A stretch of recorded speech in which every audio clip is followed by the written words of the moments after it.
Hey fans, it's Tony back with our pick of the weeks for this week. Quite an interesting week in comics. There were not a ton of comics this week, and there was actually had a three-way tie for the best thing that I read this week. So let's get into some of the best books. We'll start off with Domino. Kind of put three of them all together here. Domino, Exiles, and Immortal Men.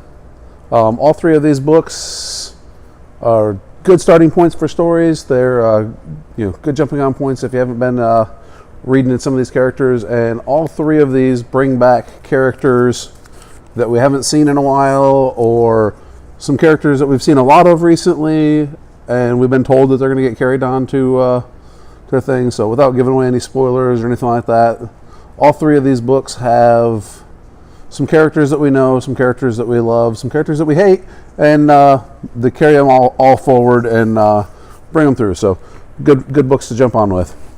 From Aftershock, we got Cullen Bunn writing on this Brothers Dracul. It's a vampire story with Cullen Bunn, and the end of it, if you're a fan of Pestilence, we get a few pages of the new Pestilence books. So it's a win-win. Two new books from Image this week. Both of them were similar in some ways, but different. Dead Hand and Crude.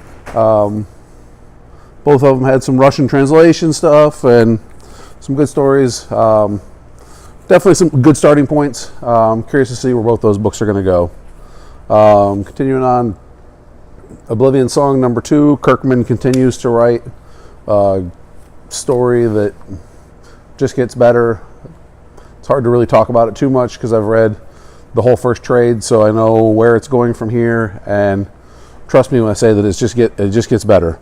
Another book that's I'm really enjoying, it's getting better with each issue, Gideon Falls number 2. Jeff Lemire is definitely killing it on that book. And then the three books that kind of tied for pick of the week, three very different stories, three just really good books.